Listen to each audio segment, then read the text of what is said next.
Hey, today it's Monday, March 15th, I believe. I'm not even sure on days anymore, you guys. Yeah, the 15th.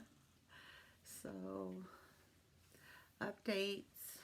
We'll start with the giveaway. The person who won was actually one of my first YouTube followers, and we became friends on Facebook. She didn't really post a lot. She was the same stage diagnosis. The difference was she was not going to seek treatment. Um, I went on to Facebook to notify her that she won, and when I got to her page, uh, I saw her son had put that she had passed away. So I did not redraw. Um, I've been kind of down in the dumps, not just because of her passing, but just in general. Um, so good news is my husband's here. Um, and I'm not sure how long he's going to stay for. He's going to stay as long as possible before he has to go back to Texas. I am still in a holding pattern with Social Security. I will know in 4 to 6 months whether or not that went through. I'm still on the doxorubicin, so I'm scheduled for 3 more doxorubicins. I did my new echocardiogram, and it was fine. I did my CT scans, and there was very minimal growth. So, I mean, that's good news and bad news. I mean, great news would have been no growth and maybe some shrinkage. This, we had some minimal growth, but nothing major, nothing of concern. Um, so we're going to stick with the doxorubicin, so 3 more cycles, so another 12 weeks. I go this Friday, which will be cycle number 6. So in total, I will have 8 cycles of this right now. And I've completed 5, and I'll be doing 6 on Friday. Hi, Opal. Is Opal, you saying hi, mamas? Um, After the doxorubicin, there's still a chemo combo that I can go on. As she said, there's other treatments too that she hasn't really looked into. Um, we also discussed maybe checking with Loma Linda University, which is here in California, which is another university hospital. They have something called proton therapy, and I'm not sure. I think it's something with lasers to shrink the cancer. So she's also going to look into that as, other treatments. I do have my bonfire up, the t-shirts. You can go to bonfire.com, and in the little search thing, you can just put Justine Fights Cancer, and the shirt should come up. I did lower the price, so they're a little bit more affordable. I'm getting my COVID vaccination on Wednesday afternoon. I'm not sure if it's the Moderna 2-shot or the Johnson & Johnson 1-shot, but I am going on Wednesday to get my COVID vaccine.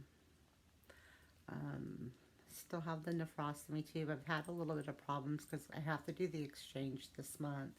It was denied where it was put in at. They put in UCI, where I get treated for cancer, when they put the nephrostomy tube in. So they put in the request for the exchange for them to do it, and it got denied and sent to where my insurance is in network with. So forever, the insurance sent the first request on March 2nd. I never got a phone call, nothing.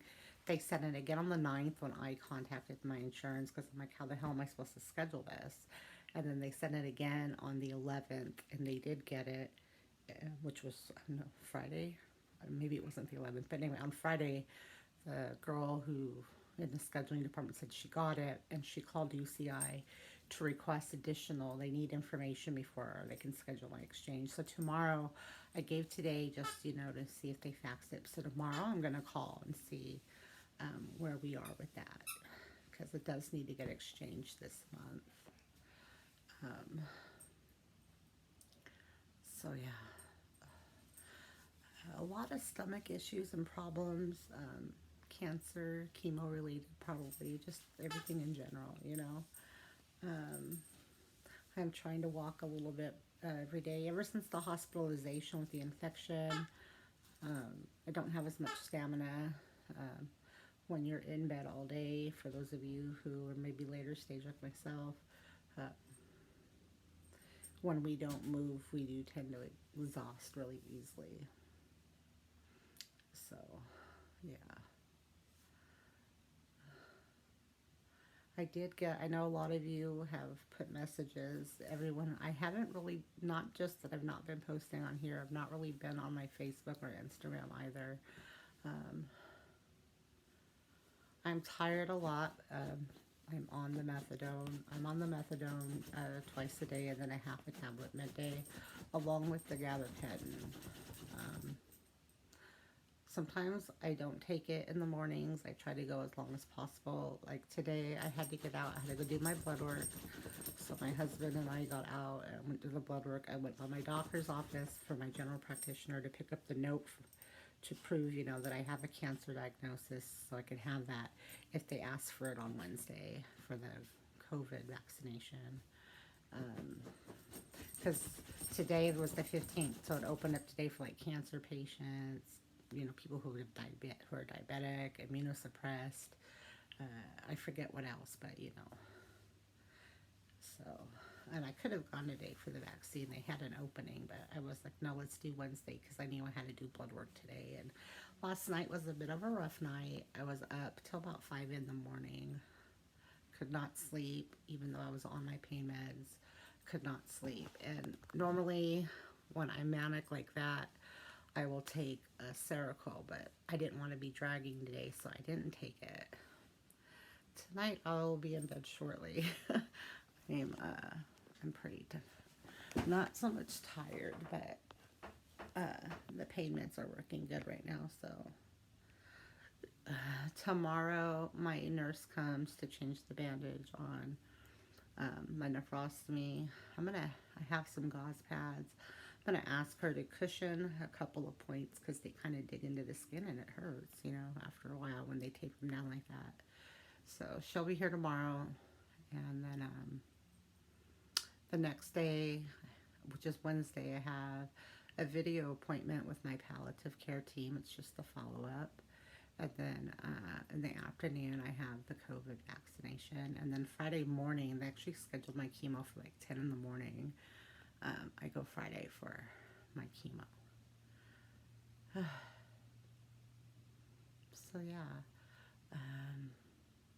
I hope everyone's doing good. I know that this is a crazy roller coaster ride we're on with this cancer journey, and you know, I'm completely messed up right now. Like I'm in a fog. And I took my pain meds at 2 o'clock in the afternoon, and I'm really feeling it right now, which is odd because it's been hours since I took the medicine. I mean, it's almost 11 o'clock at night. So this is just a quick video. I will do a giveaway this month. I'll probably include the gift that was in February's, which was a Starbucks. This month it's a Starbucks, and it'll be sort of be a Starbucks and like a salt scrub, and a foot, you know, a foot pumice stone. More girly stuff this time. So overall, I mean, I feel okay. I'm mostly tired. Eating is hit or miss. The thyroid is still not, you know, where it needs to be, but what are you gonna do? I don't notice the weight loss. Like as I look at myself here, I see I'm huge, but when I see pictures of myself from, you know, before I had the cancer, I was much bigger. And I see it in the way my clothes fit, you know, in that aspect I see it, but yeah. So yeah, that's the results, and that's the updates. That's what's been going on. I've been in bed a lot, mainly because as I talked with my oncologist, the other day, it's not so much that I can't walk. I get very dizzy. Uh, just even if I bend down slightly, my blood pressure's been pretty low, 100, 110. I mean, for me, that's really low. Um, and they're not quite sure if it's, well, they think it's mainly that I'm dehydrated, but they're not quite sure. Uh, so I've been monitoring my blood pressure. I'm supposed to stop taking my blood pressure medicine, but I still take it because I'm on the blood thinner too.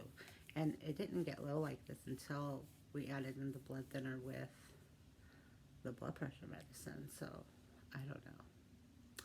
But,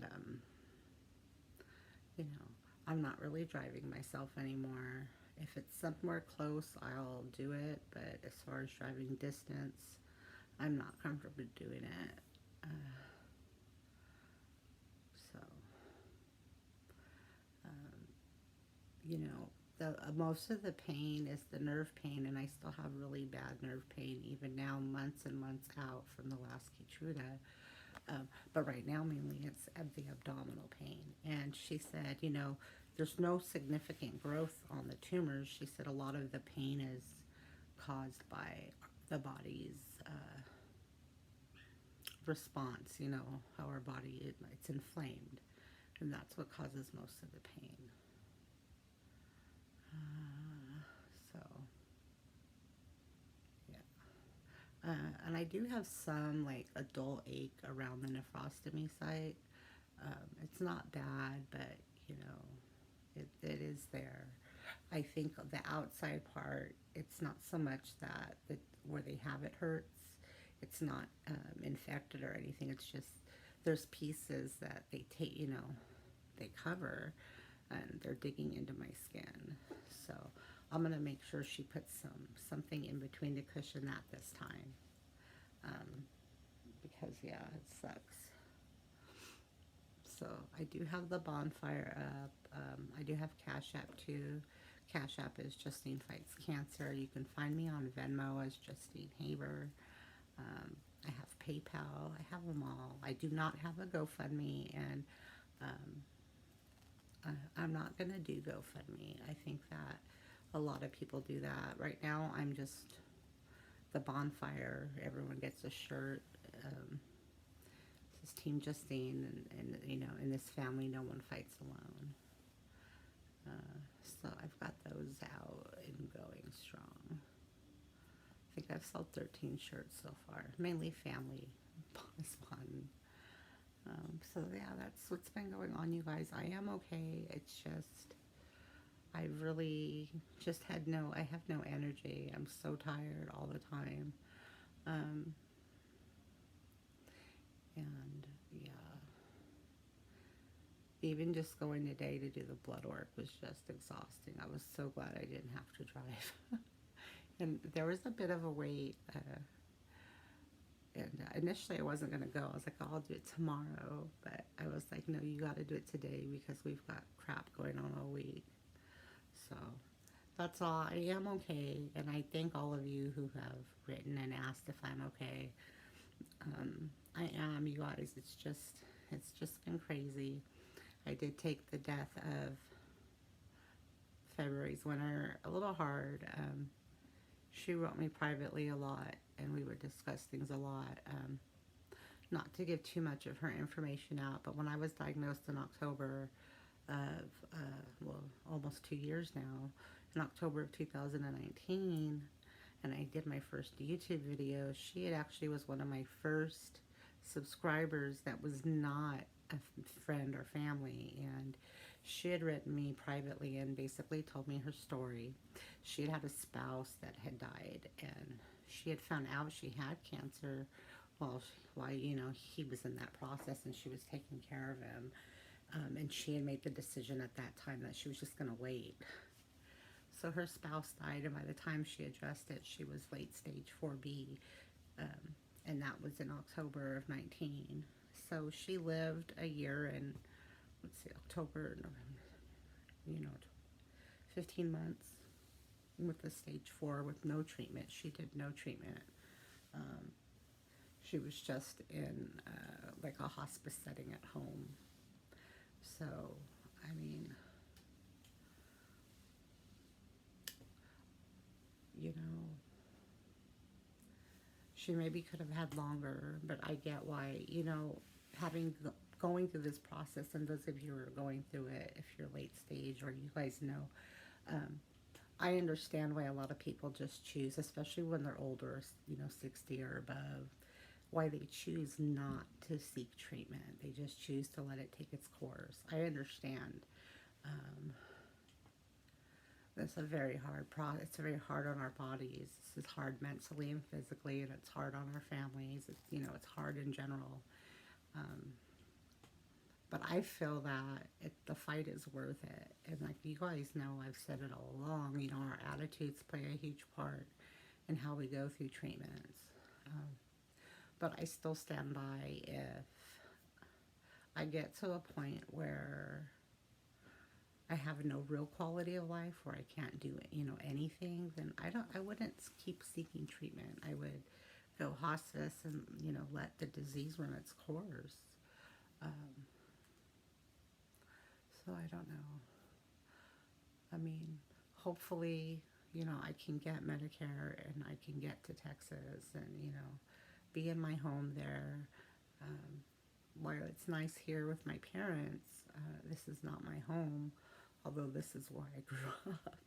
Uh, this is their home, and, you know, it's a lot of work. My mom takes care of me and my dad, and, you know, at 70, well, I'll just say in her early 70s, she probably has more energy and strength than me and my dad. It's just my mom she's crazy. She's got a lot of energy. Uh, so I've been eating a lot of, my dad had to go vegetarian. He's diabetic. My dad is, you know, almost 80. He's in his late 70s, and his kidneys are not doing well, and they haven't been for a while, but so now they've put him on basically a vegetarian diet. He can't have meat. Um, so my mom made a really good dish last week. It was like eggplant and zucchini, and I think it was like a vegetable noodle, like a spaghetti noodle but made out of vegetables. And she cooked it and sauteed it, and then she tossed it in like a Thai peanut sauce. And then a few days later, she used the eggplant again and all that, and she actually made like a stir fry with like oyster sauce and, you know, teriyaki, and we put it over brown rice, which was really good. That was good. I liked it. I would have liked a more heartier, like broccoli on it or something, but it was really good. There was some broccoli, but it was mostly like snow peas and the eggplant, but it was really good. So, yeah, I think that's it. I don't, you know, it's not that I don't want to record and let you guys know what's going on. It's just it takes forever to upload to YouTube. So, I'm going to end the video. No matter where you are in this journey, you guys, if you're just beginning, like I said, you're in for a good ride. But this is survivable. If you're midway through like me, just hang in there, you guys. And if you are at the end of this journey, may God grant you a peaceful passing from this life. And remember to count your blessings and to be grateful. And just enjoy each day, you guys, no matter how many we have left or, you know, how bad we're feeling. Just, you know, enjoy the moment. And that's it. I hope everyone's doing well.